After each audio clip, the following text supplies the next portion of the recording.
भटकती फिर रही थी रात दिन, रिश्तों के जंगल में जुड़े हो जिंदगी से तुम। धूप के आईने में संवर जाएगी जिंदगी, जब तपेगी निखर जाएगी। इतनी नफरत दिलों में न पाला करो, हर खुशी वरना घुट घुट के मर जाएगी। पार होने को जी चाहता ही नहीं, शुक्र है कि हमें डूबना हो गया। छोड़ माँ बाप बेटा बहू चल दिए, बन के खुशबू महकती रहेंगी। हमारे साथ मौजूद है भारत की प्रसिद्ध कवियत्री डॉक्टर अनु स्वपन जी, जो कि प्रॉपर भोपाल से हैं और बिहार में इनका आगमन हुआ। सबसे पहले आपका स्वागत है। बहुत बहुत धन्यवाद। तो आपकी जर्नी शुरुआत कहाँ से आपने किया? मेरा जन्म भोपाल के निकट एक तहसील है बैरसिया, वहाँ मेरा जन्म हुआ। मैंने हाई स्कूल की शिक्षा वहाँ से प्राप्त करने के बाद मैं भोपाल आई और वहाँ से मेरा कॉलेज की पूरी डॉक्टरेट PhD मैंने हिंदी गज़ल दुष्यंत कुमार पर की। हिंदी गज़ल दुष्यंत कुमार पर क्यों की, उसका एक कारण है। हमारी ज़मीन जायदाद थी और वो थोड़ी सी कुछ विवाद में थी, तो मेरे पिता जो है तहसील के अदालतों के चक्कर काटते थे बहुत। तो बचपन से ही पता नहीं क्यों व्यवस्था को लेकर के मेरे मन में कहीं ना कहीं आक्रोश रहा। और फिर जब मैंने दुष्यंत जी को सुना, जब मैं 9वीं कक्षा में पढ़ती थी, तो दुष्यंत कुमार त्यागी हिंदी गज़ल के जनक माने जाते हैं यूँ। तो उनका एक कविता थी कि क्या भरोसा कांच का घटे किसी दिन टूट जाए, इस उफनते ज्वार का आवेग मध्यम हो चला है। वो मेरे जो शिक्षक थे हुकुमपाल सिंह विकल, वो स्वयं एक सिद्ध कवि थे और एक अच्छे शिक्षक थे, तो उन्होंने उसकी व्याख्या इतने अच्छे ढंग से की। बस वहाँ से, वैसे तो बचपन से ही मुझे लिखने का पढ़ने का शौक़ रहा। कुछ कलेक्शन करती थी मैं, सरिता मुक्ता ये जो मैगज़ीन आया करती थी, उससे अपनी कॉपी में नोट करके रखती थी। तो शुरू से रुझान रहा। फिर वहाँ से कविता, मैं 9वीं कक्षा में थी तब से मैंने कविताओं को लिखना शुरू किया। मेरी शुरुआत भोपाल से ही हुई है। कौन से ईस्वी से? 92 से मैं कवि सम्मेलनों के मंच पर आ गई थी। पहली कविता आपकी कौन सी थी? बेटियां मेरी कविता बहुत मशहूर हुई, मैंने बेटियों को लेकर लिखा था। बेटी हैं तो बेटियों के बारे में ज़्यादा सोचती हैं, हालांकि मुख्य फोकस आपका समाज को बेहतर करना होता है। बेटियों के बारे में सोचना एक बहुत अच्छी चीज़ है। कविता जो हो बेटियों के बारे में सुना दीजिए। मेरे घर में चहकती रहीं बेटियां, शहर भर को खटकती रहीं बेटियां। ओढ़ कर स्वप्न सारा शहर सो गया, राह पापा की तकती रहीं बेटियां। छोड़ माँ बाप बेटा बहू चल दिए, बन के खुशबू महकती रहीं बेटियां। मेरे घर में चहकती रहीं बेटियां, शहर भर को खटकती रहीं बेटियां।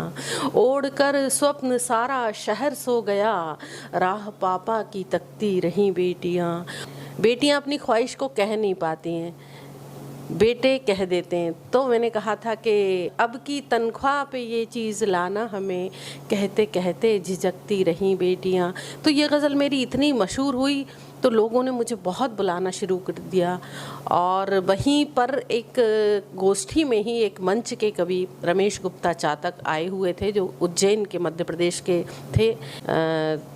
कभी बहुत अच्छा लगा और कभी ऐसा लगा टूटन भी हुई, लेकिन मैंने इस रास्ते को चुन लिया, मैंने इसको छोड़ा नहीं और जूझती चली गई, आगे बढ़ती गई। कहीं मेरा एक शेर ही है कि मुश्किलों से हमें जूझना आ गया, हारते हारते जीतना आ गया।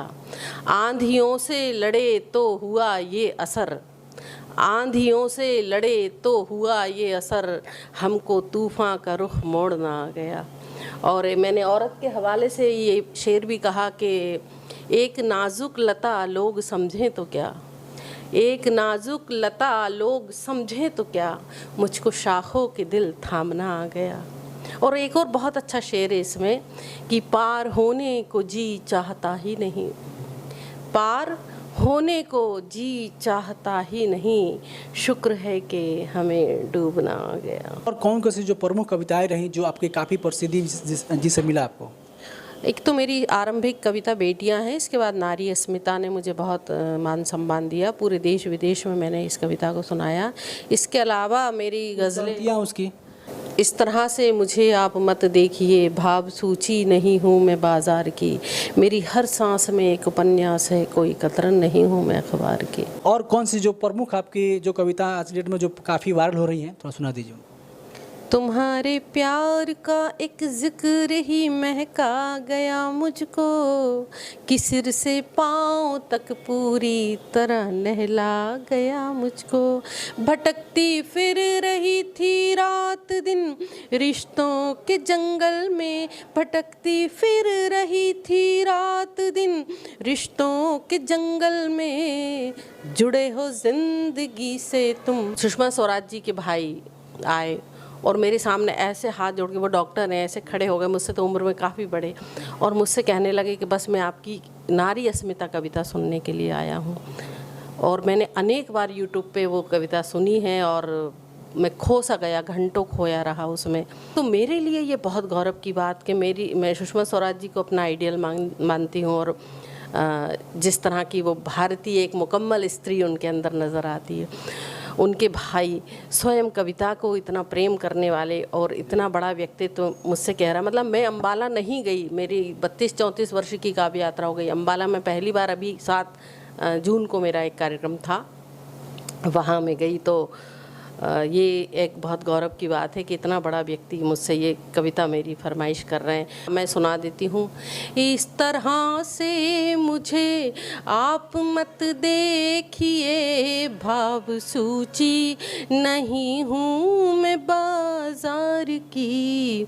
मेरी हर सांस में, मेरी हर सांस में एक उपन्यास है, मेरी हर सांस में एक उपन्यास है।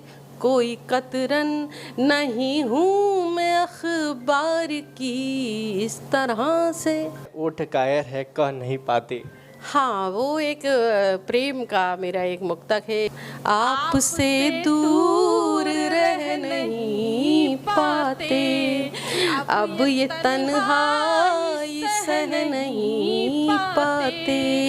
मेरी पलकों को आप पढ़ लेना, होठ कायल है कह नहीं पाते। गज़ल है, मैं इन दिनों बहुत सुना रही हूँ कि धूप के आईने में संवर जाएगी जिंदगी, जब तपेगी निखर जाएगी। इतनी नफरत दिलों में न पाला करो, हर खुशी वरना घुट घुट के मर जाएगी। शुक्रिया।